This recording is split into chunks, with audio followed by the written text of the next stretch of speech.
Take it or leave it. Wala tayong ano. Oo.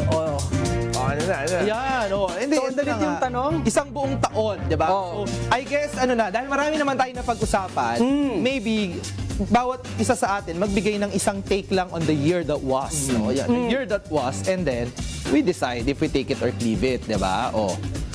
Sandro, ikaw na mauna. Ikaw yung may mga di ba? Hindi yung fill in the pinakabata blanks. yung mauna. Oo. Hindi ikaw yun. Si Clive yun, for the record. Segment ko to eh. Unless, pwede mo namang hindi ikaw mauna, aminin mong hindi ikaw pinakabata. Ako yung pinakabata. Actually, ako yung pinakabata. So, ako Mauna. Sige. Sige. Mapapaubaya. Sana sa 2026 wala nang fake news. Pero sige, ikaw na una. Go. Hindi. Alam mo, hindi ko na-imagine na mauuwi tayo na magkakaroon tayo ng ganitong klaseng programa. So, doon ko sisimulan. Kasi nga, I started the year, sabi ko kanina, I started the year na politika yung iniisip ko sa ibang network, sa ibang news organization. Pero never ko na-imagine na babalik ako sa dati kong tahanan. At pagbalik ko, andyan pa rin yung mga dati nating kasama. Andyan pa rin yung mga bago na, may mga bago tayong kasama, nandyan kayo. At syempre, buong-buo yung kalayaan nating magpahayag. Na nagkanda wala-wala, nagulo lahat nung hindi nga mabigyan ng prangkisa. Pero, dahil nga nandito tayo, maraming salamat dahil sa ngayong 2025, nakasama ko kayo. At nandito tayo, ang With Due Respect. Wow, parang hirap naman sundan ng Pero take it or leave it ba yun? Sige, ikligin. Bakit Clive? Ako Masyadong kasi, maganda, nakakainit. competitive pala. Kaya pala niya tinanong eh. Hindi. Parang may times para napaghandaan, no? Hindi, kagaya ni Sandro, di naman natin alam na mabubuo din yung programa ng With Due Respect, di ba? Kahit yung Team Pinas, di ba? Na kabahagi din ng programa natin, di ba? Bago din yan, no? Ikaw naman, Carlo. Take it eh. Wala pa sinasabi, take it na agad. Well, isa-isang bahagi, no, yung bumalik din ako sa dati kong pinagmulan. Ay, diba? Nawala sa... Kayo pala taga rito, alis na ako. Sige. See you later. Hindi, nawala, diba? Siyempre, apektado din naman ako, nalungkot din ako nung nabawian ng prangkisa yung ABS-CBN. So, sa akin, una, malaking bagay na kahit pa paano nakakabalik at meron tayong space para mapag-usapan yung mga ganito. Mga ganitong kaisipan, opinion at mga haka-haka na walang pangamba na didiinan ka ng nasa poder, no, babiglang kinabukasan wala ka ng plataforma na kung saan pwede ka magsalita. No? Tsaka sa panahon na, lalo na yung pinanggalingan natin panahon na, di ikaw na magaling pag may opinion ka. Diba? Yung pagsa-smart shame or yung pagkapa-allergic sa diskurso. No? So, yun yung nagulat din ako. But yan nga, 2025, isang malaking bagay na hindi natin inakala nangyari. Naakala natin ay isang pinuno ng isang religious organization na makukulong. Isang dating pinuno ng Republican, akala natin ay outside the bounds of justice, ay biglang nadakip o naaresto.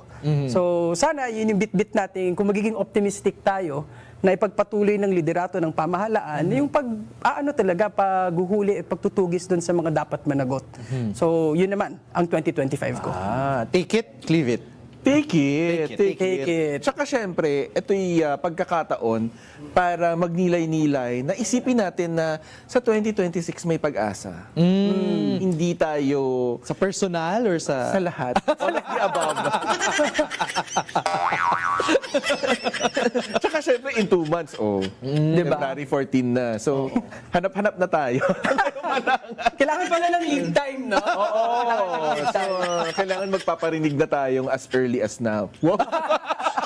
Saka napakagandang oportunidad po talaga itong With Due Respect na programa dahil bilang isang political observer, isa sa mga kinakaharap talaga natin simula pa nung 2016, talagang lunod na lunod din tayo sa disinformasyon, mga peking balita. Parang talagang kinakarakterize ko may poison in the air, di ba? Talagang malalanghap mo kahit saan ka pumunta. At nakakasulasok. Ay, tama, di ba? At dahil doon, nakaka-apekto din sa ating pagbuo ng pampolitikang pananaw, pagtingin natin sa ano bang nangyayari sa ating pamahalaan, ating mga kababayan. Kaya itong With Due Respect na programang ito, bagamat wala sa ating year-ender special, si Dino De Leon, si Richard A. Darian, and si Robin Garcia, oportunidad talaga ito na merong tayong plataforma para makapag-usap ng hindi gumagamit ng mga fake news, mga disinformative, no, mga partisan na mga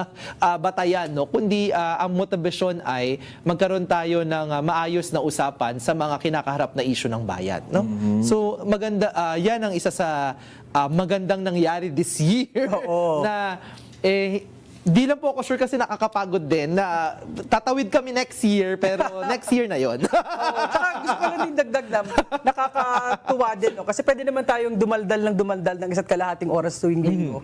Pero nakakataba din ng puso, tsaka nakakalakas din ng loob na yung mga nanonood at nakikinig natin, nagbibigay ng kanilang opinion. Ay tama, yung mga nakasama natin sa buong Oo, yung binabasa namin yung mga komento, hindi lang para, at nakakataba ng puso, at nakakalakas ng loob din, na kami na nagpapahayag ng aming mga opinion, na may mga ganun din tayong mga katuwang. Oo. At nakakatuwa na nandyan kayo, nakikinig, nanonood, at sumusuporta sa... Comment. Oo, nagko-comments, di ba? Nagbibigay kayo ng napakagaganda yung mga saloobin. Kasi nga, nakapagod din kung kami lang yung daldal dito. Oh yeah, tsaka yung mga nakatanggap ng With Due Respect Mugs this year, Next year, baka iba na yan. Mag-iisip pa kami. Baka may coffee maker ng kasama. Ay, wow. Pwede natin alam. Ay, magko-comment din ako. Ay, saka syempre, pasalamatan din natin yung mga staff. Yung mga off-camera staff na nandyan. Kasi hindi magiging successful ang With Due Respect kung wala yung mga cameraman, yung ating associate producer, ating writers, si Nikki. Ayan. Pasalamatan mo din yung sarili mo. Si Sandro na aming executive producer. Ha? Ako pa na? Akala ko guest na ako dito Na tuwing Friday night, nagkaka-anxiety attack na. Pupunta kaya itong mga ito sa Sino linggo? na makain ng accent? Yan, marami po salamat sa mga buong team namin dito sa With Due Respect at sa inyo rin po na nakasama namin buong taon.